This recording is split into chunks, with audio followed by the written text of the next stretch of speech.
Hey guys, in this video we're going to be creating this picture viewer sort of thing that I made, and I'm going to call it Picturegram because it looks a little like a familiar app. So let's get started. So I'm going to start fresh, and I'm going to start with a new file.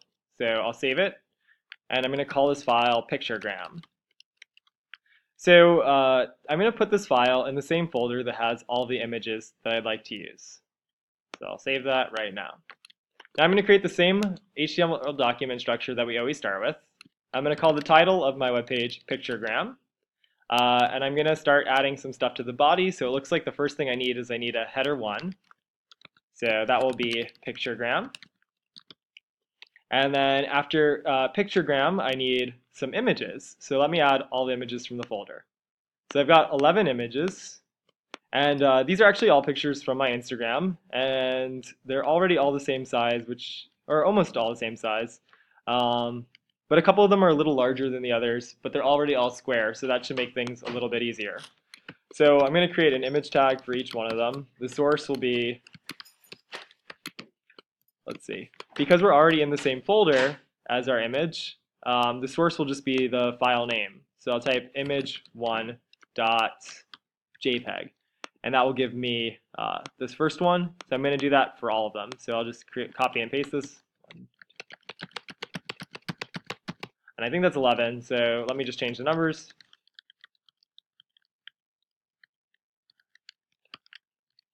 Great. So that's all of them. And now I'm going to load up this web page, and we can take a look at it. So let me see. Picturegram, open with Google Chrome. All right, so we've got our Picturegram open, but it looks a little off, right? The images are sized much better here. So what we're going to do is we're going to add some style to our Picturegram site now and resize some images.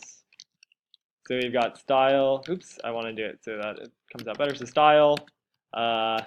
And first, let me just get my images to a manageable size. So let me select all of my images, and let me make their, I don't know, their width equal to something like 200 pixels.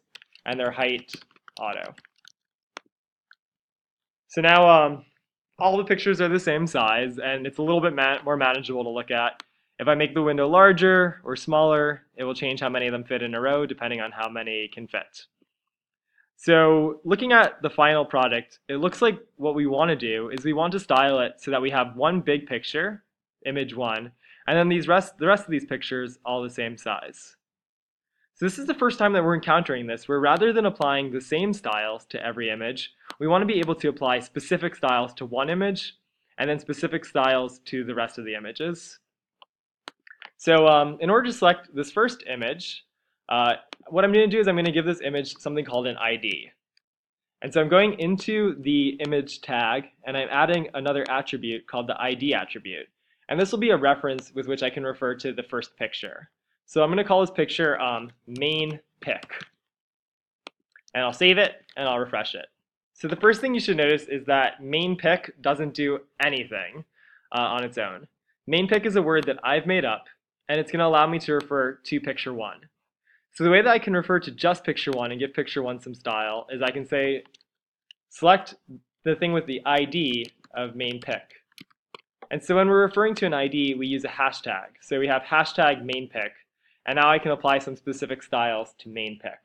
So the styles that I'd like to apply to main pic are, I'd like the width to be maybe 100% of the screen. I'd like the height to be auto. And I'm going to be, let's see how that looks. So I'll refresh that. And that looks pretty good. So now we've got our main picture set up. It's taking up the proper amount of space. Next up, I'd like to be able to take, oh sorry, I should also point this out. Notice that my main pic no longer has the styles that I gave all of the images, and that's because IDs will override a general image selector. So this overrides the width and height that I specified before. The next thing that I'm going to do is I'd like to style all of these smaller pictures so that they all have the same width. So what I'm going to do is I'm going to go into each of the smaller pictures, and if I hold down Command, it will actually let me put a cursor in all of these places. So I'm making like a super cursor right now because I want to be able to type the exact same thing in all of these. So what I'm going to type is class equals, and I'm going to type small pic. And class is like an ID, except with the class you can refer to multiple different things and have the styles that you give this class apply to only the images that have this class. So what I'm going to do is I'm going to say select the things with class, and instead of having an ID hashtag, classes have a dot. So dot small pic. And I'm going to give all of my small pics a width of, let's see, let's start with about 30% and the height on auto. So you'll notice that in this video I'm using percentages for my pictures because I want them to take up a certain percent of the main screen. And I was actually playing with this a little bit earlier so that we didn't have to mess around with some of the style. So there's a nice function in CSS. It's a pretty recent addition, and it's called the Calc Function.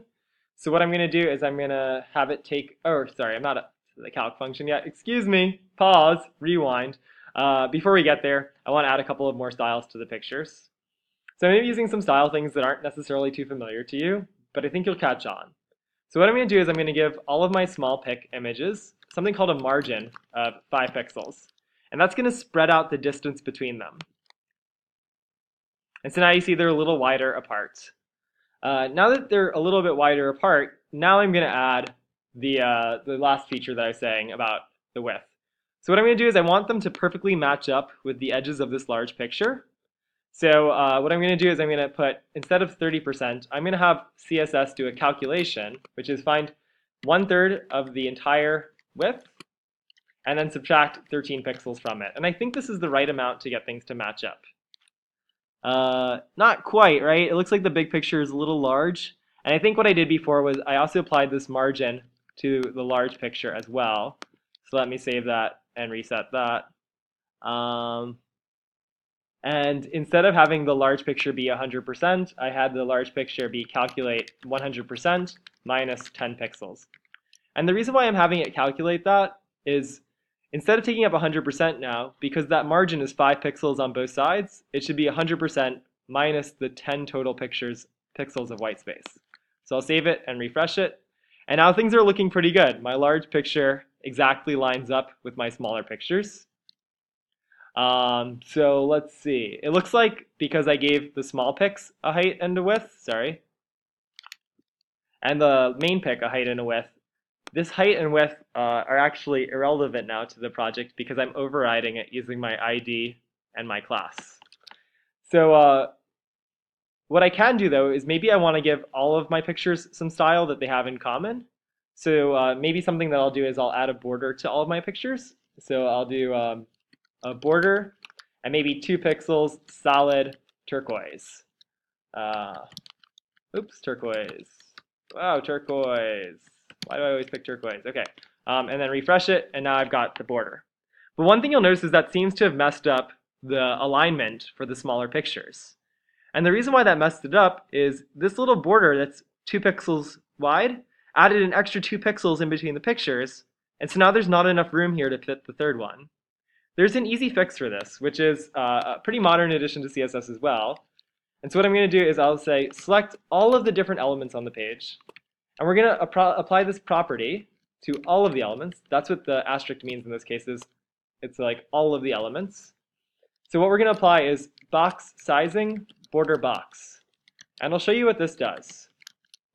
So what this does is, instead of adding the border to the outside of the picture, it makes the border go inwards, which means it doesn't create any more room between the pictures. So now our app is starting to look pretty complete. We've got this border that's being applied to every image. We're selecting the main pic by using an ID and giving it a special width and height that makes it a little bit larger. And we're giving the smaller pics, using a class, their own width and height. And a class is necessary here because we want to give it to the last 10 pictures here, all of them.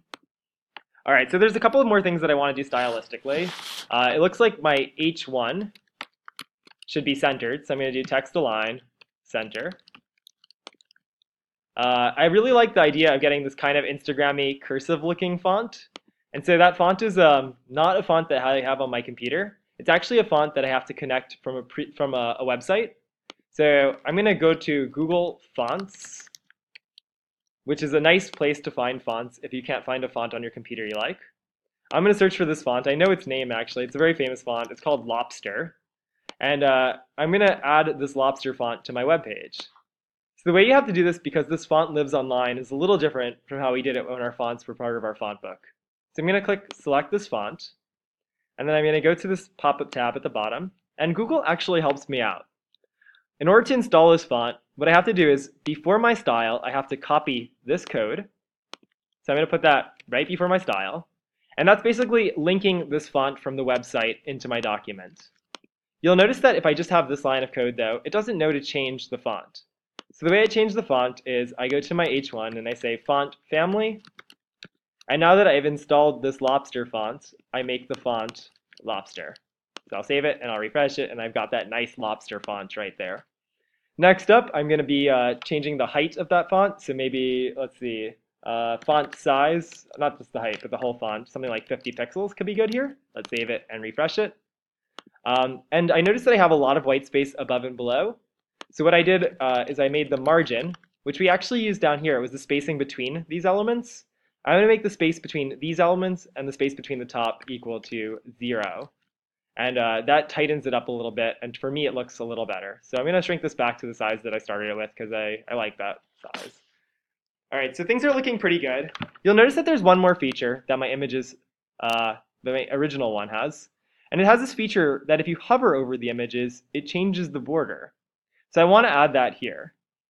And so the way that you can do that is you want to apply a style to this image, but only if you're hovering over it.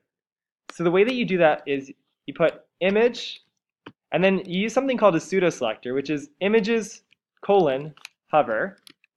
And what this will do is it will select all the images that are being hovered over, and it will apply this new style to them. So the style that I added was that the border should be 2 pixels solid, and instead of being turquoise, it should be magenta. So I'll save it and refresh it. And now when I hover over the pictures, their border changes to magenta. Last up, I also have the cursor change that it looks clickable. And the way you can do this is you use the cursor property for pointer. And there's a lot of options for that, as well as borders, but these are the ones that I used. And so now this looks pretty clickable. So this is a nice, I think, sort of Instagram-looking layout. And I think it's pretty complete. So that's it for me. See you guys tomorrow.